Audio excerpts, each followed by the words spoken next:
Hi friends, ದಿನದ ಎಲ್ಲಾ ಪ್ರಮುಖ ಸುದ್ದಿಯನ್ನು ನಿಮಗೆ ತಲುಪಿಸುವ ಮಸ್ತ್ ಮಗ ಚಾನಲ್ನ ಫುಲ್ ನ್ಯೂಸ್ಗೆ ಸ್ವಾಗತ. ನಾನು ಅಮರ್ ಪ್ರಸಾದ್. ಹಾರ್ಮುಜ್ ಮತ್ತೆ ಕ್ಲೋಸ್ ಆಗಿದೆ. ಲೆಬನಾನ್ ಮೇಲೆ ಇಸ್ರೇಲ್ ದಾಳಿ ಮಾಡ್ತಿದ್ದಂತೆ ಇರಾನ್ ಮತ್ತೆ ಅದೇ ಬಟನ್ ಒತ್ತಿದೆ. ಇತ್ತ ರಾಜ್ಯಕ್ಕೆ 2 ಬುಲೆಟ್ ಟ್ರೈನ್ ಮಾರ್ಗ ಹಾಕೋಕೆ ಕೇಂದ್ರ ಸರ್ಕಾರ ಕಡೆಗೂ ಒಪ್ಪಿಗೆ ಕೊಟ್ಟಿದೆ. ಇನ್ನೊಂದ್ ಕಡೆ ಸಿಎಂ ಡಿಕೆ ರಾಜ್ಯದಲ್ಲಿ ಹೊಸ ಇಲಾಖೆ ಸ್ಥಾಪನೆ ಮಾಡಿದ್ದಾರೆ. ಟ್ರಂಪ್ ಮತ್ತು ಇಟಲಿಯ ಮೆಲನಿ ನಡುವಿನ ಜಗಳ ತಾರಕಕ್ಕೇರಿದೆ. ಎಲ್ಲಾ ಡೆವಲಪ್ಮೆಂಟ್ಸ್ ಬಗ್ಗೆ ಕ್ವಿಕ್ ಆಗಿ ನೋಡ್ತಾ ಹೋಗೋಣ. ಮೊದಲಿಗೆ ಹಾರ್ಮುಜ್ ನಲ್ಲಿ ಆಗಿರೋ ಡೆವಲಪ್ಮೆಂಟ್ ಬಗ್ಗೆ ಹೇಳ್ಬಿಟ್ಟು ಇತರ ಸುದ್ದಿಯ ಅಪ್ಡೇಟ್ ನಿಮಗೆ ನೀಡ್ತೀವಿ ಸ್ನೇಹಿತರೆ. ಎಲ್ಲಾ ಸರಿ ಹೋಯ್ತು, ಕ್ರೂಡ್ ಆಯಿಲ್ ಕಚ್ಚಾ ತೈಲ ಕೆಳಗ್ ಬಂತು ಅನ್ನುವಷ್ಟರಲ್ಲಿ ಯಾಕೋ ಚೆನ್ನಾಗಿ ಕಾಣಿಸ್ತಿಲ್ವಲ್ಲ ಕೆಳಗ್ ಬಂದಿರೋದು ಅಂತ ಹೇಳಿ ಇರಾನ್ ಮತ್ತೆ ಹೋಗಿ ಹಾರ್ಮುಜ್ ಅನ್ನ ಲಾಕ್ ಮಾಡಿದೆ. ಏನಕ್ಕೆ ಕೊಟ್ಟಿರೋ ಕಾರಣ ಏನು? ಕದನ ವಿರಾಮ ಸುಮ್ನೆ ಸರಿಯಾಗಿ ವರ್ಕ್ ಆಗ್ತಿಲ್ಲ. ಇದು ಇಸ್ರೇಲ್ ನಮ್ಮ ಶಿಷ್ಯರಾಗಿರೋ ಲೆಬನಾನ್ ನಲ್ಲಿ ಇರುವಂತಹ ಹಿಜ್ಬುಲ್ಲಾಗಳ ಮೇಲೆ ದಾಳಿ ಮಾಡೋದನ್ನ ಕಂಟಿನ್ಯೂ ಮಾಡ್ತಿದ್ದಾರೆ, ನಾವು ಇದನ್ನು ಒಪ್ಪಲ್ಲ ಅಂತ ಇರಾನ್ ಹೇಳಿದೆ. ಇರಾನ್ನ ಜಂಟಿ ಮಿಲಿಟರಿ ಕಮಾಂಡ್ ಖತಮ್ ಅಲ್ ಅನ್ಬಿಯಾ ಅಧಿಕೃತ ಘೋಷಣೆ ಮಾಡಿದೆ. ಅಲ್ಲದೆ ಶತ್ರುಗಳು ಮಾತು ತಪ್ಪಿದ್ದಕ್ಕೆ ಇದು ನಮ್ಮ ಮೊದಲ ಹೆಜ್ಜೆ ಅಷ್ಟೇ, ಇದೇ ರೀತಿ ದಾಳಿ ಮುಂದುವರೆದ್ರೆ ಮುಂದಿನ ದಿನಗಳಲ್ಲಿ ತಕ್ಕ ಶಾಸ್ತಿ ಮಾಡ್ತೀವಿ ಅಂತ ಇರಾನ್ ವಾರ್ನಿಂಗ್ ಕೊಟ್ಟಿದೆ. ಇನ್ನೊಂದ್ ಕಡೆ ಲೆಬನಾನ್ ನಲ್ಲಿ ಇಸ್ರೇಲ್ ತನ್ನ ದಾಳಿಯನ್ನ ಮುಂದುವರೆಸಿದೆ. ಬೆಕಾ ವ್ಯಾಲಿಯ ಸೊಹಮೋರ್ ನಲ್ಲಿ ಇಸ್ರೇಲ್ ಏರ್ ಸ್ಟ್ರೈಕ್ ಮಾಡಿದೆ. ಇದರಲ್ಲಿ 4 ಪ್ರಾಣ ಕಳ್ಕೊಂಡಿದ್ದಾರೆ, ಮತ್ತೆ ಒಬ್ಬರಿಗೆ ಗಾಯ ಆಗಿದೆ. ಇಸ್ರೇಲ್ ಮಿಲಿಟರಿ ಕೂಡ ಪ್ರತಿಕ್ರಿಯೆ ಕೊಟ್ಟಿದ್ರ ಬಗ್ಗೆ. ನಾವಲ್ಲ, ಉಗ್ರರು ಪದೇ ಪದೇ ರೂಲ್ಸ್ ಬ್ರೇಕ್ ಮಾಡ್ತಿರೋದು ಅಂತ ಹೇಳಿದೆ. ನಿನ್ನೆ ರಾತ್ರಿ ನಮ್ಮ ಸೈನಿಕರ ಮೇಲೆ ಹಿಜ್ಬುಲ್ಲಾ 50ಕ್ಕೂ ಅಧಿಕ ಪ್ರೊಜೆಕ್ಟೈಲ್ ಗಳನ್ನ ಫೈರ್ ಮಾಡಿದೆ, ಹೀಗಾಗಿ ನಮ್ಮ ರಕ್ಷಣೆಗೆ ನಾವು ವಾಪಸ್ ಹೊಡೆದಿದ್ದೀವಿ ಅಷ್ಟೇ ಅಂತ ಇಸ್ರೇಲ್ ಹೇಳಿದೆ. ಇನ್ನು ಮಹಾರಾಷ್ಟ್ರದ ಪರ್ಬಾನಿ ಜಿಲ್ಲೆಯ ಯಶ್ವಾಡಿ ಗ್ರಾಮದಲ್ಲಿ ದೊಡ್ಡ ದುರಂತ ಆಗಿದೆ. ನಿರ್ಮಾಣ ಸ್ಥಿತಿಯಲ್ಲಿದ್ದ ದೇವಸ್ಥಾನದ ಕಟ್ಟಡದ ಮೇಲ್ಛಾವಣಿ ಬಿದ್ದು ಹೋಗ್ಬಿಟ್ಟಿದೆ. 7 ಜನರ ಪ್ರಾಣ ಹೋಗಿದೆ, 20ಕ್ಕೂ ಅಧಿಕ ಜನ ಗಾಯಗೊಂಡಿದ್ದಾರೆ. ಇನ್ನು ಮುಂಗಾರು ಮತ್ತೆ ಚುರುಕಾಗೋಕ್ ಶುರುವಾಗಿದೆ. ಸ್ವಲ್ಪ ಬ್ರೇಕ್ ನ ನಂತರ ಮಧ್ಯ ಭಾರತದ ಕೆಳಗಡೆ ಮಳೆ ಮೋಡಗಳು ಮತ್ತೆ ಸ್ಟ್ರಾಂಗ್ ಆಗ್ತಿವೆ. ಹವಾಮಾನ ಇಲಾಖೆಯ ಮಾಹಿತಿ ಪ್ರಕಾರ ಜೂನ್ 19ರಿಂದ 25ರವರೆಗೆ ಛತ್ತೀಸ್ಗಢ, ಮಧ್ಯಪ್ರದೇಶ ಹಾಗೂ ವಿದರ್ಭ ಭಾಗದಲ್ಲಿ ಅಲ್ಲಲ್ಲಿ ಮಳೆಯಾಗುವ ಸಾಧ್ಯತೆ ಇದೆ. ಈ ಬಾರಿಯ ಮುಂಗಾರು ವಿಳಂಬದಿಂದ ಈ ರಾಜ್ಯಗಳಿಗೆ ದೊಡ್ಡ ಹೊಡೆತ ಬಿದ್ದಿತ್ತು. ಮಾನ್ಸೂನ್ ಶುರುವಾಗಬೇಕಾಗಿದ್ರು ಕೂಡ ಮಳೆ ಇಲ್ಲದೆ ಬಿಸಿಲು ಜಾಸ್ತಿ ಆಗಿತ್ತು. ಇದರಿಂದ ಬಿತ್ತನೆ ಮಾಡಬೇಕಾಗಿದ್ದ ರೈತರಿಗೆ ದೊಡ್ಡ ಟೆನ್ಷನ್ ಶುರುವಾಗಿತ್ತು. ಅಣೆಕಟ್ಟೆಗಳು ಬರಿದಾಗ್ತಾ ಇದ್ವು. ಈಗ ಮಳೆ ಜೊತೆಗೆ ಗುಡುಗು ಸಹಿತ ಬಿರುಗಾಳಿ ಕೂಡ ಬರಲಿದೆ ಅಂತ IMD ಹೇಳಿದೆ. ಹಾಗೆ ದಕ್ಷಿಣ ಭಾರತದಲ್ಲೂ ಮುಂದಿನ ವಾರ ಭಾರಿ ಮಳೆಯಾಗೋ ಮುನ್ಸೂಚನೆ ಇದೆ. ತಮಿಳುನಾಡು, ಪುದುಚೇರಿ, ಕೇರಳ ಎಲ್ಲಾ ಕಡೆ ಮಳೆಯಾಗುತ್ತೆ. ಇನ್ನು ನಮ್ಮ ಕರಾವಳಿ ಕರ್ನಾಟಕದಲ್ಲಿ ಜೂನ್ 21ರಿಂದ 25ರವರೆಗೆ ಭಾರಿ ಮಳೆಯಾಗಲಿದ್ದು, ಉತ್ತರ ಮತ್ತು ದಕ್ಷಿಣ ಒಳನಾಡು ಭಾಗದಲ್ಲಿ ಜೂನ್ 22 ಮತ್ತು 23ನೇ ತಾರೀಕು ಜೋರ್ ಮಳೆ ಸುರಿಯುತ್ತೆ. ಮುಖ್ಯಮಂತ್ರಿ DK ಶಿವಕುಮಾರ್ ಈಗ ಪ್ರಜಾ ಸೇವೆ ಅನ್ನೋ ಹೊಸ ಇಲಾಖೆ ಸ್ಥಾಪನೆಗೆ ಮುಂದಾಗಿದ್ದಾರೆ. ಸಚಿವ ಸಂಪುಟ ಗ್ರೀನ್ ಸಿಗ್ನಲ್ ಕೂಡ ಕೊಟ್ಟಿದೆ. ಈ ಹೊಸ ಇಲಾಖೆಗೆ ಪ್ರತ್ಯೇಕ ಸಚಿವರು ಹಾಗೂ ಹಿರಿಯ IAS ಆಫೀಸರ್ಸ್ ಇರ್ತಾರೆ ಅಂತ CM DK ಶಿವಕುಮಾರ್ ಹೇಳಿದ್ದಾರೆ. ಇಲಾಖೆ ಬರೀ ಪೋಸ್ಟ್ ಮ್ಯಾನ್ ಕೆಲಸ ಮಾಡಲ್ಲ, ಜನರಿಗೆ ನೇರವಾಗಿ ನ್ಯಾಯ ಒದಗಿಸೋ ಕೆಲಸ ಮಾಡುತ್ತೆ. ಈ ಇಲಾಖೆಯ ಸಚಿವರು ರಾಜ್ಯದ ಎಲ್ಲ 224 ಕ್ಷೇತ್ರಗಳಿಗೂ ಭೇಟಿ ಕೊಟ್ಟು ಸ್ಥಳೀಯ ಶಾಸಕರೊಂದಿಗೆ ಮೀಟಿಂಗ್ ಮಾಡ್ತಾರೆ. ಈ ಮೂಲಕ ಆ ಹಂತದಲ್ಲಿ ಜನರ ಸಮಸ್ಯೆಗಳನ್ನ ಇತ್ಯರ್ಥಪಡಿಸಲಾಗುತ್ತೆ ಅಂತ CM ಹೇಳಿದ್ದಾರೆ. ನೋಡ್ಬೇಕು ಯಾರು ಮಂತ್ರಿ ಬರ್ತಾರೆ, ಎಷ್ಟು 224 ಕ್ಷೇತ್ರಕ್ಕೆ ಹೋಗ್ತಾರೆ, ಏನ್ ಸಮಸ್ಯೆ ಬಗೆಹರಿಸ್ತಾರೆ ಅಂತ ಹೇಳಿ. ಇನ್ನೊಂದ್ ಕಡೆ CM DK Shivakumar important update ಕೊಟ್ಟಿದ್ದಾರೆ.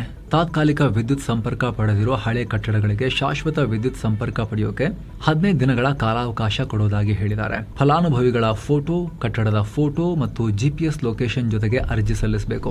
ಇನ್ನು ಸರ್ಕಾರಿ ಪ್ರೌಢ ಶಾಲೆಗಳಲ್ಲಿ ಶಿಕ್ಷಕರ ಕೊರತೆ ನೀಗಿಸೋಕೆ ರಾಜ್ಯ ಸರ್ಕಾರ ಹೊಸ ಆದೇಶ ಹೊರಡಿಸಿದೆ. ಇನ್ನು ಮುಂದೆ PUC ಉಪನ್ಯಾಸಕರು 9 ಮತ್ತು 10ನೇ ತರಗತಿಗಳಿಗೆ ಪಾಠ ಮಾಡೋದನ್ನ ಕಡ್ಡಾಯ ಮಾಡಿದೆ. ಇಷ್ಟ ಇರಲಿ ಇಲ್ಲದೆ ಇರಲಿ, ಉಪನ್ಯಾಸಕರು ಹೈಸ್ಕೂಲ್ ಮಕ್ಕಳಿಗೆ ಪಾಠ ಮಾಡಲೇಬೇಕು ಅಂತ ಸರ್ಕಾರ ರಾಜ್ಯ ಪತ್ರ ಹೊರಡಿಸಿದೆ. ನೇಮಕಾತಿ ನಿಯಮಗಳಿಗೆ ತಿದ್ದುಪಡಿ ತಂದು ಆಕ್ಷೇಪಣೆ ಸಲ್ಲಿಸೋಕೆ 7 ದಿನಗಳ ಕಾಲಾವಕಾಶ ಕೊಡಲಾಗಿದೆ. ಸರ್ಕಾರದ ಈ ದಿಢೀರ್ ನಿರ್ಧಾರಕ್ಕೆ ಪದವಿ ಪೂರ್ವ ಉಪನ್ಯಾಸಕರ ಸಂಘ ಆಕ್ರೋಶ ಹೊರಹಾಕಿದೆ. PUC ಉಪನ್ಯಾಸಕರು 9, 10ನೇ ತರಗತಿಗೆ ಪಾಠ ಮಾಡಿದ್ರೆ ಅವರ ವೃತ್ತಿ ಗೌರವಕ್ಕೆ ಧಕ್ಕೆ ಆಗುತ್ತೆ ಅಂತ ಆಕ್ಷೇಪ ಎತ್ತಿದ್ದಾರೆ. ಇದನ್ನ ನಾವಂತೂ ಒಪ್ಪಲ್ಲಪ್ಪ. ಏನ್ ಗೌರವಕ್ಕೆ ಧಕ್ಕೆ ಆಗೋದಿಲ್ಲ. ಎಂತ ದೊಡ್ಡ ದೊಡ್ಡ ಉಪನ್ಯಾಸಕರುಗಳು, ಅಬ್ದುಲ್ ಕಲಾಂ ಅವರು ಮಕ್ಕಳ ಜೊತೆ ಎಲ್ಲ ಹೋಗಿ ಅವ್ರಿಗೆ ಪಾಠ ಮಾಡ್ತಿರ್ಲಿಲ್ವಾ, ಉಪನ್ಯಾಸಗಳನ್ನ ಕೊಡ್ತಾ ಇರ್ಲಿಲ್ವಾ? ಅವ್ರಿಗೆ ಗೌರವಕ್ಕೆ ಧಕ್ಕೆ ಆಯ್ತಾ, ಜಾಸ್ತಿ ಆಯ್ತಾ? ಒಂದು ಪಾಯಿಂಟ್ ಹೇಳ್ಬೋದು, ಆಲ್ರೆಡಿ ವರ್ಕ್ ಲೋಡ್ ಜಾಸ್ತಿ ಇದ್ರೆ, ವರ್ಕ್ ಲೋಡ್ ಜಾಸ್ತಿ ಇದೆ, ಕ್ವಾಲಿಟಿ ಡೌನ್ ಆಗ್ಬೋದು, ನಮ್ದು ಎಫಿಷಿಯನ್ಸಿ ಡೌನ್ ಆಗ್ಬೋದು ಅಂತ ಹೇಳಿದ್ರೆ ಅರ್ಥ ಆಗುತ್ತೆ. ಗೌರವಕ್ಕೆ ಧಕ್ಕೆ ಆಗುತ್ತೆ ಅಂತ ಹೇಳಿದ್ರೆ, ನಾವು PU ಲೆಕ್ಚರರ್ಸ್ ನಾವು ಹೈಸ್ಕೂಲಿಗೆ ಮಾಡಿದ್ರೆ ಗೊತ್ತಿಲ್ಲಪ್ಪ. ಇದು ತಿಳಿದವರು ಉಪನ್ಯಾಸಕರಂದ್ರೆ ಅವರೇ ಯೋಚನೆ ಮಾಡಬೇಕು. ಇನ್ನು AIMIM ಸಂಸದ ಅಸದುದ್ದೀನ್ ಓವೈಸಿ ಸಿಕ್ಕಾಪಟ್ಟೆ ಕೆಂಡ ಕಾರಿದ್ದಾರೆ. ಈ ಸಲ ಮೋದಿ ಸರ್ಕಾರದ ಮೇಲೋ ಯೋಗಿ ಮೇಲೋ ಅಲ್ಲ, ಪಾಕಿಸ್ತಾನದ ವಿರುದ್ಧ ಓವೈಸಿ ಕೆಂಡ ಕಾರಿದ್ದಾರೆ. ಪಾಕಿಸ್ತಾನವನ್ನ FATF ನ ಗ್ರೇ ಪಟ್ಟಿಗೆ ಸೇರಿಸಬೇಕು, ಬೂದು ಪಟ್ಟಿಗೆ. ಅವರಿಗೆ ದುಡ್ಡು ಕಾಸು ಸಿಗದಿರಂಗ್ ಮಾಡಬೇಕು, ಈ ಅನ್ನ ನೀರಲ್ಲಿ ನರಳಾಡಿಸಬೇಕು ಅಂತ ಹೇಳಿದಾರೆ. ಆ ತರ ಮಾಡಬೇಕು ಪಾಕಿಸ್ತಾನಕ್ಕೆ ಅಂತ ಓವೈಸಿ ಹೇಳಿದ್ದಾರೆ. ಉಗ್ರವಾದಕ್ಕೆ ಸಪೋರ್ಟ್ ಮಾಡ್ತಾರೆ ಅವರು, ಹಾಗಾಗಿ ಬಿಡಬಾರ್ದು ಅವ್ರನ್ನ. ಈ TRF ರೆಸಿಸ್ಟೆನ್ಸ್ ಫ್ರಂಟ್ ಅವ್ರನ್ನ ಅಮೆರಿಕ ಉಗ್ರ ಸಂಘಟನೆ ಅಂತ ಘೋಷಿಸಿ ಏನೂ ಯೂಸ್ ಆಗಿಲ್ಲ. ವಿಶ್ವಸಂಸ್ಥೆಯಲ್ಲೇ ಉಗ್ರರ ಪಟ್ಟಿಗೆ ಆ ಸಂಘಟನೆನೂ ಸೇರಿಸಬೇಕು. ಮೋದಿ ಸರ್ಕಾರ ಪಾಕ್ನ ಗುಪ್ತಚರ ಸಂಸ್ಥೆಯಾಗಿರೋ ISI ಅದನ್ನ ಕೂಡ ಉಗ್ರರ ಪಟ್ಟಿಗೆ ಸೇರಿಸೋಕೆ ಟ್ರೈ ಮಾಡಬೇಕಾಗಿತ್ತು. ದಿಲ್ಲಿ ಉಗ್ರ ದಾಳಿ ನೆನಪಿಲ್ವಾ ನಿಮಗೆ ಅಂತ ಕೇಂದ್ರ ಸರ್ಕಾರಕ್ಕೆ ಕ್ಲಾಸ್ ತಗೊಂಡಿದ್ದಾರೆ. ಆಕ್ಷನ್ ತಗೊಳ್ರಿ ಪಾಕ್ ಮೇಲೆ ಅಂತ ಹೇಳಿ. ಏನು ಭಾರತದ ವಾಯುಪಡೆ ಬ್ರಿಟನ್ನಿಂದ 9 ಹಳೆ ಜಾಗ್ವಾರ್ ವಿಮಾನಗಳನ್ನ ಖರೀದಿಸ್ತಾ ಇದೆ. ನಮ್ಮ ಹತ್ರ ಇರೋ ಜಾಗ್ವಾರ್ ವಿಮಾನಗಳಿಗೆ ಒಂದಷ್ಟು ಸ್ಪೇರ್ ಪಾರ್ಟ್ಸ್ ಬೇಕು. ಅಂದ್ರೆ ಎಂಜಿನ್, ಲ್ಯಾಂಡಿಂಗ್ ಗೇರ್ ಮತ್ತು ಇತರ ಪಾರ್ಟ್ಸ್ ಬೇಕು. ಹೀಗಾಗಿ ಬ್ರಿಟನ್ ಇಂದ ತಗೊಳ್ತಿದ್ದಾರೆ. ಬ್ರಿಟನ್ ಮತ್ತು ಫ್ರಾನ್ಸ್ ಸೇರಿ ಜಂಟಿಯಾಗಿ ತಯಾರಿಸಿರುವ ಜಾಗ್ವಾರ್ 3rd ಜನರೇಷನ್ ಯುದ್ಧ ವಿಮಾನ. ವಾಯುಪಡೆಯಲ್ಲಿ ಇದನ್ನ ಪ್ರೀತಿಯಿಂದ ಶಂಶೇರ್ ಅಂತ ಕರೀತಾರೆ. ಶತ್ರುಗಳ ರೆಡಾರ್ಗೆ ಸಿಗದಂತೆ ತೀರ ಕೆಳಮಟ್ಟದಲ್ಲಿ ಹಾರಿ ಶತ್ರುಗಳ ನೆಲೆಗಳ ಒಳನುಗ್ಗಿ ನಿಖರವಾಗಿ ದಾಳಿ ಮಾಡಬಲ್ಲ ಡೀಪ್ ಸ್ಟ್ರೈಕ್ ಫೈಟರ್ ಜೆಟ್ ಇದು. ಅಣ್ವಸ್ತ್ರ ಕ್ಯಾರಿ ಮಾಡೋ ಕೇಪಬಿಲಿಟೀಸ್ ಕೂಡ ಇದೆ. 1999ರ ಕಾರ್ಗಿಲ್ ಕದನದಲ್ಲಿ ಶತ್ರು ನೆಲೆ ಧ್ವಂಸ ಮಾಡೋಕೆ ಈ ಜಾಗ್ವಾರ್ಗಳು ಪ್ರಮುಖ ಪಾತ್ರ ನಿಭಾಯಿಸಿದ್ವು. 1980ರ ದಶಕದಲ್ಲಿ ಭಾರತ ಖರೀದಿ ಮಾಡಿದ್ದ ಈ ವಿಮಾನಗಳಲ್ಲಿ ಅರ್ಧದಷ್ಟನ್ನ ಹೊಸ ಟೆಕ್ನಾಲಜಿಯೊಂದಿಗೆ ಮೇಲ್ದರ್ಜೆಗೇರಿಸಲಾಗಿದೆ. ಇನ್ನುಳಿದ ಹಳೆಯ ವಿಮಾನಗಳು 2028ರಿಂದ ನಿವೃತ್ತಿಯಾಗಲಿವೆ. ಹೀಗಾಗಿ ಹೊಸ ಯುದ್ಧ ವಿಮಾನಗಳು ಸೇರ್ಪಡೆ ಆಗೋವರೆಗೂ ಈ ಹಳೆ ವಿಮಾನಗಳನ್ನೇ ಬಿಡಿ ಭಾಗಗಳ ಮೂಲಕ ಬಿಚ್ಚಿ ಇದಕ್ಕೆ ಹಾಕೊಳ್ಳೋಕೆ ಯೂಸ್ ಮಾಡ್ಕೊಳ್ಳೋಕೆ ವಾಯುಪಡೆ ಪ್ಲಾನ್ ಮಾಡಿದೆ. ಸದ್ಯ ಜಗತ್ತಲ್ಲೇ ಜಾಗ್ವಾರ್ ಫೈಟರ್ ಜೆಟ್ಗಳನ್ನ ಬಳಸ್ತಿರೋ ಏಕೈಕ ರಾಷ್ಟ್ರ ಭಾರತ. ನಮ್ಮಲ್ಲಿ ಸದ್ಯ 6 ಸ್ಕ್ವಾಡ್ರನ್ ಜಾಗ್ವಾರ್ ವಿಮಾನಗಳಿವೆ. ರಿಪ್ಲೇಸ್ ಮಾಡಿ ಹೊಸದ್ ತಗೊಳ್ಳೋಕೆ ನಮಗೇನು ಟೈಮ್ ಆಗುತ್ತೆ, ದುಡ್ಡು ಕೂಡ ತುಂಬಾ ಬೇಕು. ಐಡಿಯಾ ನೋಡಿ, ಬೇರೆಯವ್ರ ಹತ್ರ ಇರೋ ಹಳೆ ವಿಮಾನಗಳು ನಾವು ಸೆಕೆಂಡ್ ಹ್ಯಾಂಡ್ ತಗೊಂಡ್ಬಂದು ಅದರಿಂದ ಪಾರ್ಟ್ಸ್ ಬಿಚ್ಚಿ ಹಾಕೊಂಡು ಓಡಿಸ್ತೀವಿ ಅಂತ. ಅಮೆರಿಕ ಅಧ್ಯಕ್ಷ ಡೊನಾಲ್ಡ್ ಟ್ರಂಪ್ ಮತ್ತು ಇಟಲಿಯ ಪ್ರಧಾನಮಂತ್ರಿ ಜಾರ್ಜಿಯಾ ಮೆಲನಿ ನಡುವಿನ ಬೀದಿ ಜಗಳ ಮುಂದುವರೆದಿದೆ. G7 ಸಮಿಟ್ ನಲ್ಲಿ ಮೆಲನಿ ಟ್ರಂಪ್ ಫೋಟೋ ಪ್ಲೀಸ್ ಅಂತ ಭಿಕ್ಷೆ ಬೇಡದ್ಲು ಅಂತ ಹೇಳಿ ಡೊನಾಲ್ಡ್ ಟ್ರಂಪ್ ಹೇಳಿಕೆಯನ್ನ ಕೊಟ್ಟಿದ್ರಲ್ಲ, ಅದಕ್ಕೆ ಮೆಲನಿ ದೊಡ್ಡ ಸುಳ್ಳ ಡೊನಾಲ್ಡ್ ಟ್ರಂಪ್ ಅಂತ ಹೇಳಿದ್ದಾಗಿತ್ತು. ಈಗ ರೊಚ್ಚಿಗೆದ್ದು ಮೆಲನಿ ವಿರುದ್ಧ ಮತ್ತೆ ಟ್ರಂಪ್ ಪೋಸ್ಟ್ ಹಾಕಿದ್ದಾರೆ. ಇಟಲಿ PM ಮೆಲನಿ ನನ್ನ ಜೊತೆ ಫೋಟೋಗಾಗಿ ಪದೇ ಕೇಳಿಕೊಂಡ್ರು. ಸದ್ಯ ಇಟಲಿಯಲ್ಲಿ ಮೆಲನಿ ಜನಪ್ರಿಯತೆ ಭಾರಿ ಕುಸಿದು ಬಿಟ್ಟಿದೆ ಅಂತ ಟ್ರಂಪ್ ಹೇಳಿದ್ದಾರೆ. ಟ್ರಂಪ್ ಗೊತ್ತಾಗ್ಬಿಟ್ಟಿದೆ ಕುಸಿದು ಬಿಟ್ಟಿದೆ ಮೆಲನಿದು ಜನಪ್ರಿಯತೆ ಇಟಲಿಯಲ್ಲಿ ಅಂತ. ಜನರ ಸಪೋರ್ಟ್ ಇಲ್ಲದೆ ಅವರು ಕಷ್ಟಪಡ್ತಿದ್ದಾರೆ. ಟ್ರಂಪ್ ಬಹಳ ಸಪೋರ್ಟ್ ಇದೆ ಅವ್ರ ಪ್ರಕಾರ. ಮೆಲನಿದು ಸಪೋರ್ಟ್ ಬಿದ್ದೋಗಿದೆ. ಇರಾನ್ ಅಣ್ವಸ್ತ್ರ ಅಭಿವೃದ್ಧಿ ತಡೆಯೋ ವಿಚಾರದಲ್ಲಿ ಅವ್ರು ನನಗೆ ಬೆಂಬಲನೇ ಕೊಡಲಿಲ್ಲ. ಇಟಲಿಯನ್ನ ಪ್ರೀತಿಸೋ ಹಾಗೂ ರಕ್ಷಿಸೋ ನಮ್ಮನ್ನೇ ಅವರು ತಿರಸ್ಕಾರ ಮಾಡಿದ್ರು. ಸರಿಯಿಲ್ಲ ಮೆಲನಿ ಅಂತ ಟ್ರಂಪ್ ಹೇಳಿದ್ದಾರೆ. ಈಗ ಇಷ್ಟೆಲ್ಲ ಆದ್ಮೇಲೆ ಫ್ರೆಂಡ್ಶಿಪ್ ಮಾಡ್ಕೊಂಡು ಅನ್ಫ್ರೆಂಡ್ಶಿಪ್ ಮಾಡ್ಕೊಂಡು ಅವರ ವ್ಯಾಲ್ಯೂ ಅವರ ಗೌರವ ಹೆಚ್ಚಿಸ್ಕೊಳ್ಳೋಕೆ ಮೆಲನಿ ನನ್ನ ಜೊತೆ ಬರಕ್ಕೆ ಟ್ರೈ ಮಾಡಿದ್ರು. ನನಗೆ ಬೇಕಾಗಿಲ್ಲಪ್ಪ Melanie friendship, no thanks, Melanie ಬೇಡ ನನಗೆ ಅಂತ ಟ್ರಂಪ್ ಹೇಳಿದ್ದಾರೆ. ಇನ್ನು ಅಮೆರಿಕ ಇರಾನ್ ಶಾಂತಿ ಒಪ್ಪಂದದಲ್ಲಿ ಬಿಲ್ಡಪ್ ತಗೊಳ್ಳೋಕೆ ಹೋಗಿದ್ದ ಪಾಕಿಸ್ತಾನಕ್ಕೆ ಭಾರಿ ಮುಖಭಂಗ ಆಗಿದೆ. JD ವಾನ್ಸ್ ಮರ್ಯಾದೆ ಕಳೆದಿದ್ದಾರೆ ಪಾಕಿಸ್ತಾನದಲ್ಲಿ ಪ್ರೆಸ್ ಫ್ರೀಡಮೇ ಇಲ್ಲ ಅಂತ ಹೇಳಿದ್ದಾರೆ. ಅಮೆರಿಕ ಇರಾನ್ ಒಪ್ಪಂದದ ಡೀಟೇಲ್ಸ್ ಅನ್ನ ರಿಲೀಸ್ ಮಾಡೋಕೆ ಲೇಟ್ ಆಗಿದ್ದು ಯಾಕೆ ಅಂತ ಕೇಳಿದಾಗ, ನಮ್ಮ ತರನೇನ್ರಿ ಪಾಕಿಸ್ತಾನ ಖತರು ಎಲ್ಲ, ಅಲ್ಲಿ ಯಾವ ಪ್ರೆಸ್ ಫ್ರೀಡಮ್ ಇದೆ, ಟ್ರಾನ್ಸ್ಪರೆಂಟ್ ಆಗಿ ಜನರಿಗೆ ಮಾಹಿತಿ ಕೊಡಬೇಕು ಅನ್ನೋ ರೂಢಿನೇ ಅಭ್ಯಾಸನೇ ಅವರಿಗಿಲ್ಲ. ಇದೇ ಕಾರಣಕ್ಕೆ ಡೀಟೇಲ್ಸ್ ರಿಲೀಸ್ ಆಗೋಕೆ ಸ್ವಲ್ಪ ಲೇಟ್ ಆಯಿತು ಅಂತ ವ್ಯಾನ್ಸ್ ಹೇಳಿದ್ದಾರೆ. ಇನ್ನು ಇದೇ ವ್ಯಾನ್ಸ್ ಇರಾನ್ನ ಮರುನಿರ್ಮಾಣಕ್ಕೆ $300 ಬಿಲಿಯನ್ ಫಂಡ್ ಕೊಡ್ತಿರೋದು ನಿಜ ಅಂತ ಹೇಳಿದ್ದಾರೆ. ಆದ್ರೆ ಅಮೆರಿಕ 1 ಪೈಸೆ ಕೊಡಲ್ಲ, ಬೇರೆ ರಾಷ್ಟ್ರಗಳು ದುಡ್ಡನ್ನ ಕೊಡ್ತಾರೆ ಅಂತ ವ್ಯಾನ್ಸ್ ಹೇಳಿದ್ದಾರೆ. ಏನೋ ಸ್ನೇಹಿತರೆ, ಮಧುರೈ, ಕನ್ಯಾಕುಮಾರಿ, ರಾಮೇಶ್ವರ ಮತ್ತು ಅನಂತ ಪದ್ಮನಾಭ ಸ್ವಾಮಿ ದೇವಸ್ಥಾನಗಳಿಗೆ ಟ್ರಿಪ್ ಆಯೋಜನೆ ಮಾಡಲಾಗಿದೆ. ಹಿರಿಯ ನಾಗರಿಕರಿಗೆ ಸ್ಪೆಷಲ್ ಕೇರ್ ಕೂಡ ಇರುತ್ತೆ.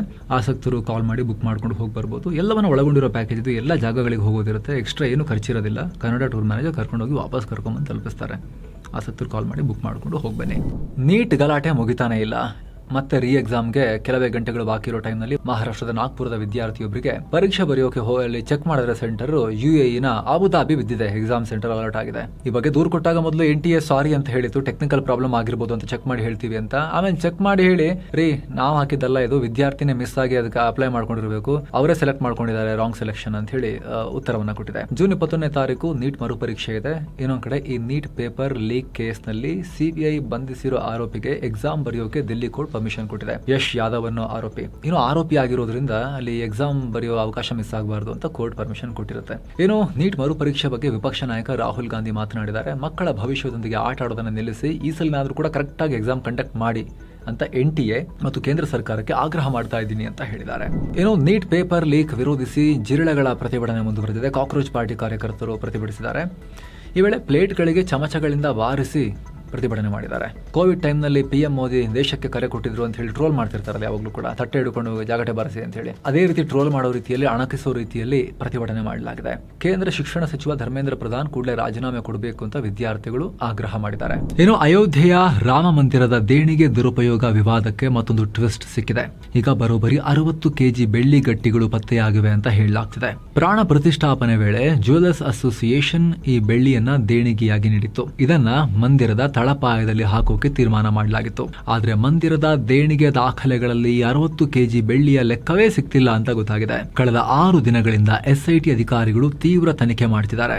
ಏನು ಮಹಾರಾಷ್ಟ್ರದ ಉದ್ಧವ್ ಬಣದ ಶಿವಸೇನೆಯಲ್ಲಿ ಮತ್ತೆ ಬಂಡಾಯ ಸ್ಫೋಟಗೊಂಡಿದೆ. ಬಾಳಾ ಠಾಕ್ರೆ ಮಗ ಉದ್ಧವ್ ಠಾಕ್ರೆ ಮಹತ್ವದ ಹೇಳಿಕೆಯನ್ನು ಕೊಟ್ಟಿದ್ದಾರೆ. ಕಾರ್ಯಕರ್ತರಿಗೆ ನನ್ನ ಲೀಡರ್ಶಿಪ್ ಮೇಲೆ ನಂಬಿಕೆ ಇಲ್ಲ ಅಂದ್ರೆ ಈಗಲೇ ಪಕ್ಷದ ಮುಖ್ಯಸ್ಥ ಸ್ಥಾನಕ್ಕೆ ರಾಜೀನಾಮೆ ಕೊಡೋಕೆ ರೆಡಿ ಅಂತ ಹೇಳಿದ್ದಾರೆ. ಕಾರ್ಯಕರ್ತರು ಯಾರನ್ನು ಬೇಕಾದರೂ ಪಕ್ಷದ ಅಧ್ಯಕ್ಷರನ್ನಾಗಿ ನೇಮಕ ಮಾಡಿಕೊಳ್ಳಿ ಅಂತ ಉದ್ಧವ್ ಹತಾಶೆಯ ಹೇಳಿಕೆಯನ್ನು ಕೊಟ್ಟಿದ್ದಾರೆ. ಈ ವೇಳೆ ಕಾಂಗ್ರೆಸ್ ಜೊತೆಗಿನ ತಮ್ಮ ಮೈತ್ರಿಯನ್ನ ಸಮರ್ಥನೆ ಮಾಡಿಕೊಂಡ್ರು. ಕಾಂಗ್ರೆಸ್ಸಿಗರು ಯಾವತ್ತೂ ನಮ್ಮ ಮಾತೋಶ್ರಿಗೆ ಅಪಮಾನ ಮಾಡಿಲ್ಲ ಠಾಕ್ರೆ ನಿವಾಸಕ್ಕೆ, ಹೀಗಾಗಿ ಬಿಜೆಪಿಗಿಂತ ಕಾಂಗ್ರೆಸ್ ಹಿಂದುತ್ವನೇ ಚೆನ್ನಾಗಿದೆ ಅನ್ನೋ ಹೇಳಿಕೆಯನ್ನ ಉದ್ಧವ್ ಠಾಕ್ರೆ ಕೊಟ್ಟಿದ್ದಾರೆ. ಮತ್ತೊಂದು ಕಡೆ ಉದ್ಧವ್ ಠಾಕ್ರೆಗೆ ಮಹಾರಾಷ್ಟ್ರ ಡಿಸಿಎಂ ಏಕನಾಥ್ ಶಿಂಧೆ ತೀಕ್ಷ್ಣವಾಗಿ ತಿರುಗೇಟು ಕೊಟ್ಟಿದ್ದಾರೆ. ಆಪರೇಷನ್ ಟೈಗರ್ ಕೇವಲ ಟ್ರೇಲರ್ ಅಷ್ಟೇ, ಪಿಕ್ಚರ್ ಇನ್ನೂ ಬಾಕಿ ಇದೆ ಅಂತ ಹೇಳಿ ವಾರ್ನಿಂಗ್ ಕೊಟ್ಟಿದ್ದಾರೆ. ಆಪರೇಷನ್ ಟೈಗರ್ ಅಂದ್ರೆ ಶಿವಸೇನೆಯನ್ನ ಒಂದುಗೂಡಿಸೋಕೆ, ಈ ಉದ್ಧವ್ ಠಾಕ್ರೆ ಅಂಡ್ ಫ್ಯಾಮಿಲಿಯನ್ನ ಹೊರಗೆ ಹಾಕೋಕೆ ಪಾರ್ಟಿಯಿಂದ ಒಂದು ಆಪರೇಷನ್ ಲಾಂಚ್ ಮಾಡಿರೋ ತರ ನಮಗೆ ಎಕ್ಸ್ಪ್ಲೇನ್ ಮಾಡಿದ್ವಿ ಹಿಂದಿನ ವಿಡಿಯೋಸ್ ಅಲ್ಲೂ ಕೂಡ. ಈಗ ಉದ್ಧವ್ ಬಣದ ಶಿವಸೇನೆ ಅಂತ ಒಂದಷ್ಟು ಜನ ಇದಾರಲ್ಲ, ಅವ್ರನ್ನ ಕೂಡ ಶಿಂದೆ ನೇತೃತ್ವದ ಮೂಲ ಶಿವಸೇನೆ ಅವ್ರ ಕೈಯಲ್ಲಿ ಏನಿದೆ ಅಲ್ಲಿಗೆ ಸೇರಿಸ್ಕೊಳ್ಳೋಕೆ. ಇತ್ತ ಅಮಿತ್ ಶಾ ಕೂಡ ಪ್ರತಿಕ್ರಿಯೆ ಕೊಟ್ಟಿದ್ದಾರೆ. ಇನ್ನು ಮುಂದೆ ಯಾವುದೇ ಬಣ ಅನ್ನೋದಿಲ್ಲ ಶಿವಸೇನೆಯಲ್ಲಿ, ಒಂದೇ ಶಿವಸೇನೆ ಇರೋದು, ಅದರ ಲೀಡರ್ ಏಕನಾಥ್ ಶಿಂದೆ ಅಂತ ಹೇಳಿ ಅಮಿತ್ ಶಾ ಹೇಳಿಕೆಯನ್ನ ಕೊಟ್ಟಿದ್ದಾರೆ. ಏನು ಕೇಂದ್ರ ಸರ್ಕಾರ ಈಗ ಹೊಸದಾಗಿ 7 ಹೈಸ್ಪೀಡ್ ಬುಲೆಟ್ ಟ್ರೈನ್ ಕಾರಿಡಾರ್ಗಳಿಗೆ ಗ್ರೀನ್ ಸಿಗ್ನಲ್ ಕೊಟ್ಟಿದೆ. ಮುಂಬೈ ಅಹಮದಾಬಾದ್ ಬುಲೆಟ್ ಟ್ರೈನ್ ಬಳಿಕ ದೇಶದ ಪ್ರಮುಖ ನಗರಗಳನ್ನು ಬೆಸೆಯೋಕೆ ಈ ಪ್ಲಾನ್ ಮಾಡಲಾಗಿದೆ. ಮುಂಬೈ ಪುಣೆ, ಪುಣೆ ಹೈದರಾಬಾದ್, ಹೈದರಾಬಾದ್ ಬೆಂಗಳೂರು, ಹೈದರಾಬಾದ್ ಚೆನ್ನೈ, ಚೆನ್ನೈ ಬೆಂಗಳೂರು, ದಿಲ್ಲಿ ವಾರಣಾಸಿ, ವಾರಣಾಸಿ ಸಿಲಿಗುರಿ ರೈಲು ಕಾರಿಡಾರ್ಗಳಿಗೆ ಅಪ್ರೂವಲ್ ಸಿಕ್ಕಿದೆ. ಸದ್ಯಕ್ಕೆ ಕಾರಿಡಾರ್ಗಳನ್ನು ಮಾತ್ರ ಗುರುತಿಸಲಾಗಿದ್ದು ಕಾಮಗಾರಿ ಶುರುವಾಗುವ ದಿನಾಂಕವನ್ನು ಇನ್ನೂ ಕೂಡ ನಿಗದಿ ಮಾಡಿಲ್ಲ. ತಾಂತ್ರಿಕ ಮೌಲ್ಯಮಾಪನ, ಭೂಸ್ವಾಧೀನ, ಫಂಡಿಂಗ್ ಮತ್ತು ಅನುಮೋದನೆ ಸಿಕ್ಕ ಬಳಿಕವಷ್ಟೇ ಕಾಮಗಾರಿ ಶುರುವಾಗುತ್ತೆ. ಇನ್ನೊಂದು ಕಡೆ 7,506 ಕೋಟಿ ರೂಪಾಯಿ ಮೌಲ್ಯದ 55 ಹೊಸ ಪ್ರಾಜೆಕ್ಟ್ಗಳಿಗೆ ರಾಜ್ಯ ಸರ್ಕಾರ ಗ್ರೀನ್ ಸಿಗ್ನಲ್ ಕೊಟ್ಟಿದೆ. ಇದರಿಂದ ರಾಜ್ಯದಲ್ಲಿ 28,000ಕ್ಕೂ ಹೊಸ ಉದ್ಯೋಗಗಳು ಸೃಷ್ಟಿಯಾಗಲಿವೆ ಅಂತ ಸರ್ಕಾರ ಹೇಳ್ತಿದೆ. ಇದರಲ್ಲಿ ಬಿಯಾಂಡ್ ಬೆಂಗಳೂರು ಯೋಜನೆ ಅಡಿಯಲ್ಲಿ 55ರ ಪೈಕಿ 41 ಕೈಗಾರಿಕೆಗಳು ಬೆಂಗಳೂರು ಬಿಟ್ಟು ಬೇರೆ ಕಡೆ ತಲೆೆತ್ತುತ್ತಾ ಇದ್ದಾವೆ ಅಂತ ಬೃಹತ್ ಕೈಗಾರಿಕಾ ಸಚಿವ ಎಂ ಬಿ ಪಾಟೀಲ್ ಮಾಹಿತಿ ಕೊಟ್ಟಿದ್ದಾರೆ. ಇದರಲ್ಲಿ ಸಾಕಷ್ಟು ವಿದೇಶಿ ಹೂಡಿಕೆ ಬರ್ತಾ ಇದೆ. 4 ನೇರ FDI ಪ್ರಾಜೆಕ್ಟ್ಸ್ ಕೂಡ ಇದ್ದಾವೆ. ಜಪಾನ್, ಜರ್ಮನಿ, ದಕ್ಷಿಣ ಕೊರಿಯಾ ಮತ್ತು ತೈವಾನ್ ರಾಷ್ಟ್ರಗಳ ಒಟ್ಟು 4 ಕಂಪನಿಗಳು ಸೇರಿ 314 ಕೋಟಿ ರೂಪಾಯಿ ಡೈರೆಕ್ಟ್ ಇನ್ವೆಸ್ಟ್ ರಾಜ್ಯದಲ್ಲಿ ಮಾಡ್ತಿವೆ ಅಂತ ಹೇಳಿದ್ದಾರೆ. ಎಲ್ಲ ಏರೋಸ್ಪೇಸ್, ಎಲೆಕ್ಟ್ರಾನಿಕ್ಸ್ ಮ್ಯಾನುಫ್ಯಾಕ್ಚರಿಂಗ್ ಮತ್ತು ಜನರಲ್ ಇಂಜಿನಿಯರಿಂಗ್ ಸೆಕ್ಟರ್ಗೆ ಸೇರಿವೆ ಅಂತಲೂ ಹೇಳಿದ್ದಾರೆ. ಇದರಲ್ಲಿ ಟಾಪ್ ಯೋಜನೆಗಳು ಕೈನ್ಸ್ ಎಲೆಕ್ಟ್ರಾನಿಕ್ಸ್ ಚಾಮರಾಜನಗರದಲ್ಲಿ 495 ಕೋಟಿ ರೂಪಾಯಿ, SFO ಟೆಕ್ನಾಲಜೀಸ್ ದೊಡ್ಡಬಳ್ಳಾಪುರದಲ್ಲಿ 490 ಕೋಟಿ ರೂಪಾಯಿ ಹೂಡಿಕೆ ಮಾಡ್ತಾ ಇದ್ದಾವೆ ಅಂತ ಹೇಳಿ ಸಚಿವರು ಮಾಹಿತಿ ಕೊಟ್ಟಿದ್ದಾರೆ. ಏನು ರಾಜ್ಯದ MLC ಚುನಾವಣೆ ಬಗ್ಗೆ ಅಮಿತ್ ಶಾ ಹಾಗೂ HD ಕುಮಾರಸ್ವಾಮಿ ಫೋನ್ನಲ್ಲಿ ಚರ್ಚೆ ಮಾಡಿದ್ದಾರೆ. ಈ ವೇಳೆ ಬಿಜೆಪಿಯಲ್ಲಿ ಅಡ್ಡ ಮತದಾನ ಮಾಡಿದವರನ್ನ ಹುಡುಕಿ ಕಠಿಣ ಕ್ರಮ ತಗೊಳ್ತೀವಿ ಅಂತ ಅಮಿತ್ ಶಾ ಭರವಸೆ ಕೊಟ್ಟಿದ್ದಾರಂತೆ. ಅಲ್ಲದೆ JDS ಅಭ್ಯರ್ಥಿಗೆ ಕ್ರಾಸ್ ವೋಟ್ ಆಗಿರೋದನ್ನ ನಾವು ಯಾವುದೇ ಕಾರಣಕ್ಕೂ ಸಹಿಸಲ್ಲ ಅಂತ ಹೇಳಿ, ಮೈತ್ರಿ ನಮ್ದು ಸ್ಟ್ರಾಂಗ್ ಇರಬೇಕು, ನಿಮ್ಮೊಟ್ಟಿಗೆ ಇದೀವಿ ಅಂತ ಕುಮಾರಸ್ವಾಮಿ ಅವರು ಹೇಳಿದಾರಂತೆ. ನಿಮ್ಮ ಪಕ್ಷದ ಶಾಸಕರ ಬಗ್ಗೆ ನೀವ್ಯಾಕೆ ನಿಗಾ ವಹಿಸಲಿಲ್ಲ, ಈ ರೀತಿ ಆಗೋವರೆಗೂ ಯಾಕೆ ಸುಮ್ಮನಿದ್ರಿ ಅಂತ ಅಮಿತ್ ಶಾ HDK ಅವ್ರನ್ನ ಕೂಡ ಕೇಳಿದಾರಂತೆ. ನಿಮ್ಮ ಪಾರ್ಟಿಯವ್ರು ಯಾಕೆ ಹಿಂಗೆ ಮಾಡಿದ್ರು ಅಂತ, ನಿಮ್ದೇ ಅಲ್ವಾ ಕ್ಯಾಂಡಿಡೇಟ್, ವೋಟ್ ಹಾಕಿಲ್ವಲ್ಲ ಅಂತ. ಇದೇ ವೇಳೆ ಒಂದು ಪರಿಷತ್ ರಿಸಲ್ಟ್ನಿಂದ ನಮ್ಮ ಮೈತ್ರಿಯಲ್ಲಿ ಏನೂ ಬಿರುಕಾಗಬಾರದು ಅಂತ ಅಮಿತ್ ಶಾ HDKಗೆ ಹೇಳಿದಾರಂತೆ. ಏನೋ ಕಡೆ ಪಡಿತರ ಚೀಟಿಗೂ ಜಾತಿ ಪ್ರಮಾಣ ಪತ್ರ ಲಿಂಕ್ ಮಾಡುವ ರಾಜ್ಯ ಸರ್ಕಾರದ ಕ್ರಮಕ್ಕೆ ಕೇಂದ್ರ ಸರ್ಕಾರ ಕಿಡಿಕಾರಿದೆ. ಕೇಂದ್ರ ಆಹಾರ ಖಾತೆ ಸಚಿವ ಪ್ರಹ್ಲಾದ್ ಜೋಶಿ ಸರ್ಕಾರ ಕ್ಲಾರಿಫಿಕೇಶನ್ ಕೊಡಬೇಕು ಅಂತ ಕೇಳಿದ್ದಾರೆ. ಕಾನೂನು ಬಾಹಿರ ಆಹಾರ ಭದ್ರತೆ ಒದಗಿಸೋಕೆ ಜಾತಿ ಹಾಕಬೇಕು, ಇದು ನಿಜಕ್ಕೂ ದುರಂತ ಅಂತ ಜೋಶಿ ಹೇಳಿದ್ದಾರೆ. ಈಗ ಆಲ್ರೆಡಿ ಪಡಿತರಕ್ಕೆ ಆಧಾರ್ ಮತ್ತು ಬಯೋಮೆಟ್ರಿಕ್ ವ್ಯವಸ್ಥೆ ಇದೆ, ಅದು ಸಾಕಲ್ವಾ ವ್ಯಕ್ತಿ ನಿಜವಾಗ್ಲೂ ಇದಾರ ಇಲ್ವಾ ಅಂತ ಪತ್ತೆ ಹಚ್ಚಕ್ಕೆ? ಹೀಗಿರಬೇಕಾದ್ರೆ ಜಾತಿಯನ್ನ ಈ ಬಡವರಿಗೆ ಆಹಾರ ಕೊಡೋ ವಿಚಾರದಲ್ಲೂ ಕೂಡ ತರೋದ್ರ ಉದ್ದೇಶ ಏನು ಅಂತ ಪ್ರಶ್ನೆ ಮಾಡಿದ್ದಾರೆ. ಏನೋ ರಾಜ್ಯದಿಂದ ಅಡಿಕೆ ಸಾಗಿಸ್ತಾ ಇದ್ದ 55ಕ್ಕೂ ಅಧಿಕ ಲಾರಿಗಳನ್ನ ಮಹಾರಾಷ್ಟ್ರದಲ್ಲಿ ಜಪ್ತಿ ಮಾಡಲಾಗಿದೆ. ಕಳೆದ 1 ವಾರದಿಂದ ತಪಾಸಣೆ ನೆಪದಲ್ಲಿ ಮಹಾರಾಷ್ಟ್ರದ ಆಹಾರ ಸುರಕ್ಷತಾ ಇಲಾಖೆ ಈ ಕ್ರಮ ತಗೊಳ್ತಾ ಇದೆ. ಶಿವಮೊಗ್ಗದ ಮ್ಯಾಮ್ಕೋಸ್, ಮಂಗಳೂರಿನ ಕ್ಯಾಂಪ್ಕೋ, ಹಾಸನದ ಅಡಿಕೆ ಬೆಳೆಗಾರರ ಸಂಘದ ಲಾರಿಗಳು ಇದರಲ್ಲಿವೆ. ಅಡಿಕೆಗೆ ಬಣ್ಣ ಹಾಕ್ತಿದಾರಾ ಮತ್ತು ತಿನ್ನೋಕೆ ಯೋಗ್ಯವಾ ಅಂತ ಪರಿಶೀಲಿಸೋಕೆ ಮಹಾರಾಷ್ಟ್ರ ಅಧಿಕಾರಿಗಳು ಲ್ಯಾಬ್ ಕಳಿಸಿದ್ದಾರೆ ಸ್ಯಾಂಪಲ್ ಅಂತಲೂ ಹೇಳಲಾಗ್ತಿದೆ. ಒಂದು ವೇಳೆ ಅಡಿಕೆ ತಿನ್ನೋಕೆ ಯೋಗ್ಯ ಅಲ್ಲ ಅಂತ ರಿಪೋರ್ಟ್ ಬಂದರೆ ಸಂಪೂರ್ಣ ಸ್ಥಳದಲ್ಲೇ ನಾಶ ಮಾಡ್ತೀವಿ ಅಂತಲೂ ಹೇಳ್ತಿದ್ದಾರೆ. ಈ ಸಂಬಂಧಪಟ್ಟಂತೆ ಕ್ರಿಮಿನಲ್ ಕೇಸ್ ಕೂಡ ದಾಖಲಿಸ್ತೀವಿ ಅಂತಲೂ ಹೇಳ್ತಿದ್ದಾರೆ ಅನ್ನೋ ಆತಂಕಕಾರಿ ಮಾಹಿತಿ ಬರ್ತಾ ಇದೆ. ಟೆಸ್ಟ್ ಪಾಸ್ ಆಯಿತು ಅಂತ ಕೆಮಿಕಲ್ ಏನು ಹಾಕಿಲ್ಲ ಕಲರ್ಗೆ, ಅದರ ಗುಣಮಟ್ಟ ಮಾತ್ರ ಸ್ವಲ್ಪ ಕಮ್ಮಿ ಇದೆ ಅಂತ ಹೇಳಿದ್ರೆ ದಂಡ ಹಾಕಿ ಜಸ್ಟ್ ಸಿವಿಲ್ ಕೇಸ್ ಹಾಕಿ ಬಿಡ್ತಾರಂತೆ. ಈ ಲ್ಯಾಬ್ ರಿಪೋರ್ಟ್ ಬರೋಕ್ಕೆ 14 ದಿನ ಬೇಕು, ತಡ ಆದರೆ ಮತ್ತಷ್ಟು ದಿನ ಕಾಯಬೇಕು. ಹೀಗಾಗಿ ಬಹಳ ಆತಂಕದಲ್ಲಿದ್ದಾರೆ ರೈತರು ಮತ್ತು ಇಲ್ಲಿಂದ ಅದನ್ನು ಸಾಗಿಸ್ತಿರೋರು. ಕೂಡಲೇ ನಮ್ಮ ಸರ್ಕಾರ ಕೂಡ ಅದು ಏನಿದೆ ಅಂತ ಹೇಳಿ ಲೀಗಲ್ ಎಷ್ಟು ಹೆಲ್ಪ್ ಮಾಡ್ಬೋದು ಅಷ್ಟು ಹೆಲ್ಪ್ ಮಾಡಿದ್ರೆ ಒಳ್ಳೇದು ಇವರಿಗೆ. ಏನೋ PM ನರೇಂದ್ರ ಮೋದಿ ಒಡಿಶಾದಲ್ಲಿ 47,600 ಕೋಟಿ ರೂಪಾಯಿ ಮೊತ್ತದ ಅಭಿವೃದ್ಧಿ ಯೋಜನೆಗಳಿಗೆ ಚಾಲನೆ ಕೊಟ್ಟಿದ್ದಾರೆ. ಇದಾದ್ಮೇಲೆ ಮೋದಿ ಪಶ್ಚಿಮ ಬಂಗಾಳಕ್ಕೆ ಹೋದ್ರು. ಅಲ್ಲಿನ ತಾರಕೇಶ್ವರದಲ್ಲಿ ಹಮ್ಮಿಕೊಂಡಿದ್ದ ಬಂಗಾಳ ಸಂಸ್ಥಾಪನಾ ದಿನ ಕಾರ್ಯಕ್ರಮದಲ್ಲಿ ಪಾಲ್ಗೊಂಡ್ರು. ಈ ವೇಳೆ ಯಾರು ಜನರ ಹಣವನ್ನ ಲೂಟಿ ಮಾಡಿದ್ದಾರೋ ಅವ್ರನ್ನ ಜೈಲಿಗೆ ಕಳಿಸಬೇಕು ಅಂತ ಪ್ರಧಾನಿ ಹೇಳಿದ್ದಾರೆ.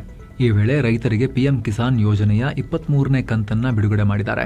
ದೇಶದ 9.44 ಕೋಟಿ ರೈತರ ಖಾತೆಗಳಿಗೆ 18,880 ಕೋಟಿ ರೂಪಾಯಿ ಹಣ ರಿಲೀಸ್ ಆಗಿದೆ. ಏನು ಫುಟ್ಪಾತ್ ವಿಚಾರ ಸುಪ್ರೀಂ ಕೋರ್ಟ್ನಲ್ಲಿ. ಫುಟ್ಪಾತ್ ಮೇಲೆ ನಡೆಯೋದು ಪ್ರತಿಯೊಬ್ಬ ನಾಗರಿಕನ ಮೂಲಭೂತ ಹಕ್ಕು ಅಂತ ಸುಪ್ರೀಂ ಕೋರ್ಟ್ ತೀರ್ಪು ಕೊಟ್ಟಿದೆ. ಸೊ ಈಗ ಸರ್ಕಾರಗಳು ಫುಟ್ಪಾತ್ ಮಾಡಲೇಬೇಕು ಎಲ್ಲ ಕಡೆ ಅಂತ. ಸಂವಿಧಾನದ 19 ಮತ್ತು 21ನೇ ವಿಧಿ ಅಡಿಯಲ್ಲಿ ಈ ಆದೇಶ ಕೊಡಲಾಗಿದೆ. ಫುಟ್ಪಾತ್ ಇಲ್ಲದ ಕಾರಣ ರಸ್ತೆಯಲ್ಲಿ ಶಾಲೆಗೆ ನಡ್ಕೊಂಡು ಹೋಗ್ತಿದ್ದ ಮಗು ಅಪಘಾತದಲ್ಲಿ ಪ್ರಾಣ ಕಳ್ಕೊಂಡಿತ್ತು. ಸೊ ಮೂಲಭೂತ ಹಕ್ಕದು ಫುಟ್ಪಾತ್ ಕೊಡಲೇಬೇಕಿನ ಮೇಲೆ ಅಂತ ಹೇಳಿ ಸುಪ್ರೀಂ ಕೋರ್ಟ್ ಹೇಳಿದೆ. ಎಷ್ಟು ಫಾಲೋ ಮಾಡ್ತಾರೆ ನೋಡಬೇಕು. ಇನ್ನು ಚುನಾವಣಾ ಅಕ್ರಮ ಆರೋಪದ ಮೇಲೆ ಜೈಲಲ್ಲಿರೋ TMC ಮುಖಂಡ ಜಹಾಂಗೀರ್ ಖಾನ್ ಪತ್ನಿಯನ್ನ ಕೂಡ ಅರೆಸ್ಟ್ ಮಾಡಲಾಗಿದೆ. ಪತಿ ಜಹಾಂಗೀರ್ ಖಾನ್ರನ್ನ ಜೈಲಿಂದ ಬಿಡಿಸಕ್ಕೆ ಈಕೆ ಮಾಸ್ಟರ್ ಪ್ಲಾನ್ ಮಾಡಿದ್ರು. ಫಾಲ್ಟಾ ಪೊಲೀಸ್ ಸ್ಟೇಷನ್ ಮೇಲೆ ನುಗ್ಗಿ ಮುತ್ತಿಗೆ ಹಾಕಿ ದಾಳಿ ಮಾಡೋಕ್ಕೂ ಕೂಡ ಈಕೆ ಎಲ್ಲ ವ್ಯೂಹವನ್ನು ರಚಿಸಿದ್ಲು ಅಂತ ಜಹಾಂಗೀರ್ ಪತ್ನಿಯನ್ನು ಅರೆಸ್ಟ್ ಮಾಡಿ ಪೊಲೀಸರು ಹೇಳ್ಕೊಂಡು ಹೋಗಿದ್ದಾರೆ. ಈಗ ಇನ್ನು ಬಂಗಾಳದ TMC ಪಾರ್ಟಿಯ 3 ಅಕೌಂಟ್ಗಳನ್ನು ಪೊಲೀಸರು ಫ್ರೀಸ್ ಮಾಡಿಸಿದ್ದಾರೆ. 440 ಕೋಟಿ ರೂಪಾಯಿ ಫ್ರೀಸ್ ಆಗಿದೆ, ಸೀಸ್ ಆಗಿದೆ. TMCನ ಬಂಡಾಯ ಶಾಸಕರೇ ಅಕ್ರಮ ದುಡ್ಡು ಬಂದಿದೆ, ಇದ್ರ ಬಗ್ಗೆ ತನಿಖೆ ಮಾಡಿ ಅಂತೇಳಿ ದೂರು ಕೊಟ್ಟಿದ್ರು.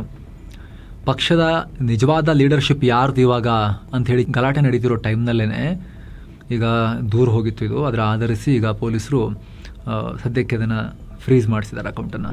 ಭಾರತದಲ್ಲಿ ಪ್ರೈವೇಟ್ ಸೆಕ್ಟರ್ನಲ್ಲಿ ಉದ್ಯೋಗ ಸೃಷ್ಟಿಗೆ $1.5 ಬಿಲಿಯನ್ ಪ್ಯಾಕೇಜ್ ವಿಶ್ವ ಬ್ಯಾಂಕ್ ಈಗ ಗ್ರೀನ್ ಸಿಗ್ನಲ್ ಕೊಟ್ಟಿದೆ. ಪ್ರತಿ ವರ್ಷ ಜಾಬ್ ಮಾರ್ಕೆಟ್ಗೆ 1 ಕೋಟಿ ಯುವಕರು ಬರ್ತಾರೆ. ಡೆವಲಪ್ಮೆಂಟ್ ಪಾಲಿಸಿ ಫಿನಾನ್ಸಿಂಗ್ ಅಡಿಯಲ್ಲಿ ಹೊಸ ಉದ್ಯೋಗ ಕ್ರಿಯೇಟ್ ಮಾಡೋದು ಇದರ ಉದ್ದೇಶ. ಭಾರತದಲ್ಲಿ ಈಸ್ ಆಫ್ ಡೂಯಿಂಗ್ ಬಿಸ್ನೆಸ್ ಅನ್ನ ಇಂಪ್ರೂವ್ ಮಾಡ್ತಿರೋದು, ಹೊಸ ಬಿಸ್ನೆಸ್ ಶುರು ಮಾಡೋರಿಗೆ ಅಡೆತಡೆಗಳನ್ನ ತೆಗೆದು ಹಾಕಿರೋದು ನೋಡಿ ವರ್ಲ್ಡ್ ಬ್ಯಾಂಕ್ ಈ ಎಕ್ಸ್ಟ್ರಾ ಸಪೋರ್ಟ್ ಅನ್ನ ಕೊಡ್ತಾ ಇದೀವಿ ಅಂತ ಹೇಳಿದೆ. ಏನು ಚೆನ್ನೈ ಪೆಟ್ರೋಲಿಯಂ ಕಾರ್ಪೊರೇಷನ್ ಲಿಮಿಟೆಡ್ಗೆ ನವರತ್ನ ಸ್ಥಾನಮಾನ ಸಿಕ್ಕಿದೆ. ಕೇಂದ್ರ ಹಣಕಾಸು ಮಂತ್ರಿ ನಿರ್ಮಲಾ ಸೀತಾರಾಮನ್ ಗ್ರೀನ್ ಸಿಗ್ನಲ್ ಕೊಟ್ಟಿದ್ದಾರೆ. ಇದರೊಂದಿಗೆ CPCL ಭಾರತದ 28ನೇ ನವರತ್ನ ಕಂಪನಿಯಾಗಿ ಹೊರಹೊಮ್ಮಿದೆ. ಪೆಟ್ರೋಲಿಯಂ ಸಚಿವಾಲಯದ ಅಡಿಯಲ್ಲಿ ಬರೋ ಈ ಕಂಪನಿ ಈ ಮೊದಲು ಮಿನಿರತ್ನ ಕ್ಯಾಟಗರಿ 1 ನಲ್ಲಿತ್ತು. 2025-26ನೇ ಆರ್ಥಿಕ ವರ್ಷದಲ್ಲಿ 59,400 ಕೋಟಿ ರೂಪಾಯಿ ಟರ್ನ್ ಓವರ್ ಮಾಡಿದೆ. ನವರತ್ನ ಟ್ಯಾಗ್ ಸಿಕ್ಕರೇನು ರತ್ನದ ಕಿರೀಟ ತಲೆ ಮೇಲೆ ಇಡ್ತಾರ? ಹಂಗಲ್ಲ.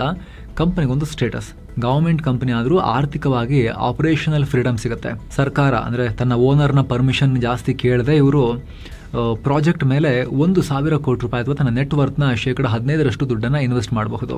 ಜೊತೆಗೆ ಬೇರೆ ರಾಷ್ಟ್ರಗಳಲ್ಲಿ ಜಾಯಿಂಟ್ ವೆಂಚರ್ ಶುರು ಮಾಡೋಕೆ, ಹೊಸ ಮಾರ್ಕೆಟ್ಗೆ ಎಂಟ್ರಿ ಕೊಡೋಕೆ ಹೆಲ್ಪ್ ಆಗುತ್ತೆ. ಕೇವಲ 2.5 ಮಿಲಿಯನ್ ಮೆಟ್ರಿಕ್ ಟನ್ ಕೆಪಾಸಿಟಿಯೊಂದಿಗೆ ಶುರುವಾಗಿದ್ದ ರಿಫೈನರಿ ಈಗ 10.5 ಮಿಲಿಯನ್ ಮೆಟ್ರಿಕ್ ಟನ್ ಕೆಪಾಸಿಟಿಗೆ ರೀಚ್ ಆಗಿದೆ. ಡೀಸೆಲ್, ಪೆಟ್ರೋಲ್ ಜೊತೆಗೆ ಫೈಟರ್ ಜೆಟ್ಗಳಿಗೆ ಬೇಕಾಗಿರೋ JP5 ಫ್ಯೂಲ್ ಮತ್ತು ಮಿಸೈಲ್ಗಳಿಗೆ ಬಳಸೋ ಫ್ಯೂಲ್ ತಯಾರು ಮಾಡುತ್ತಿದ್ದು. ಇನ್ನು ಭಾರತ ಅಫ್ಘಾನಿಸ್ತಾನ ನಡುವೆ 3ನೇ ಏಕದಿನ ಪಂದ್ಯ ಚೆನ್ನೈನಲ್ಲಿ ನಡೀತಾ ಇದೆ. ಟಾಸ್ ಗೆದ್ದ ಅಫ್ಘಾನಿಸ್ತಾನ ಮೊದಲು ಬ್ಯಾಟಿಂಗ್ ಆಯ್ಕೆ ಮಾಡಿಕೊಳ್ತು. ಅದರಂತೆ 44.2 ಓವರ್ಗಳಲ್ಲಿ 218ಕ್ಕೆ ಆಲ್ಔಟ್ ಆಗಿದೆ. ಭಾರತದ ಪರ ಕನ್ನಡಿಗ ಪ್ರಸಿದ್ಧ ಕೃಷ್ಣ 5 ವಿಕೆಟ್ ಪಡೆದು ಪ್ರಸಿದ್ಧರಾದರು. ಇನ್ನು ಈ ಇನ್ನಿಂಗ್ಸ್ನಲ್ಲಿ ಪ್ರಸಿದ್ಧ ಕೃಷ್ಣ ಹಾಗೂ ರೋಹಿತ್ ಶರ್ಮಾ ಸೇರಿ ಹೊಸ ದಾಖಲೆ ಮಾಡಿದ್ದಾರೆ. ಇನ್ನಿಂಗ್ಸ್ನ ಮೊದಲ 3 ವಿಕೆಟ್ಗಳು ಒಂದೇ ಬೌಲರ್ ಫೀಲ್ಡರ್ ಕಾಂಬಿನೇಷನ್ನಲ್ಲಿ ಪತನ ಆಗಿವೆ. ಅಂದರೆ ಪ್ರಸಿದ್ಧ ಕೃಷ್ಣ ಬೌಲಿಂಗ್ನಲ್ಲಿ ರೋಹಿತ್ 3 ಕ್ಯಾಚ್ ಹಿಡಿದಿದ್ದಾರೆ. ಭಾರತದ 1078 ಏಕದಿನ ಪಂದ್ಯಗಳ ಇತಿಹಾಸದಲ್ಲೇ ಲೀಡರಾಗಿರೋದು ಮೊದಲ ಬಾರಿಗೆ. ಈ ಸಣ್ಣ ಗುರಿಯನ್ನ ಬೆನ್ನತ್ತಿದ ಭಾರತ 9 ವಿಕೆಟ್ಗಳ ಗೆಲುವನ್ನು ದಾಖಲಿಸಿದೆ. ಒಂದೇ ವಿಕೆಟ್ ಕಳ್ಕೊಂಡಿರೋದು. ಯಶಸ್ವಿ ಸೆಂಚುರಿ ಹೊಡೆದ್ರು, ರೋಹಿತ್ ಹಾಫ್ ಸೆಂಚುರಿ ಹೊಡೆದ್ರು. ಇನ್ನು 22 ಓವರ್ ಬಾಕಿ ಇರ್ತಾನೆ, ಭಾರತ ಗೆಲ್ತು. ಸೊ ಫ್ರೆಂಡ್ಸ್, ಇದಾಗಿತ್ತು ಇವತ್ತಿನ ಫುಲ್ ನ್ಯೂಸ್. ನಾವು ಕುಯ್ದಿಲ್ಲ, ಎಳೆದಿಲ್ಲ, ಕಿರ್ಚಾಡಿಲ್ಲ, ಬರೀ ಸುದ್ದಿಯ ರೀತಿಯಲ್ಲಿ ತಲುಪಿಸುವ ಪ್ರಯತ್ನವನ್ನ ಮಾಡಿದ್ದೀವಿ. ನಿಮಗಿದು ಇಷ್ಟ ಆಗ್ತಾ ಇದ್ರೆ ಮಸ್ತ್ ಮಗ ಚಾನಲ್ಗೆ ನೀವು ವಿಡಿಯೋ ಕೆಳಗಿರೋ ಜಾಯಿನ್ ಬಟನ್ ಮೇಲೆ ಕ್ಲಿಕ್ ಮಾಡಿ ಮೆಂಬರ್ ಆಗಿ ಸೇರ್ಬೋದು. ಆಸಕ್ತರು ಜಾಯಿನ್ ಬಟನ್ ಮೇಲೆ ಕ್ಲಿಕ್ ಮಾಡೋ ಮೂಲಕ ಡೀಟೇಲ್ಸ್ ಅನ್ನ ನೋಡಿ ಸ್ನೇಹಿತರೆ. ಬೆನಿಫಿಟ್ಸ್ ಕೂಡ ಅಲ್ಲೇ ಇದೆ. ನೀವು ನಮಗೆ ಸಪೋರ್ಟ್ ಕೊಟ್ಟಂಗೂ ಆಗುತ್ತೆ. ಇದರಿಂದ ಆಸಕ್ತರು ಚೆಕ್ ಮಾಡಿ ಮತ್ತೆ ಭೇಟಿ ಆಗ್ತಿರೋಣ. ನಮಸ್ಕಾರ.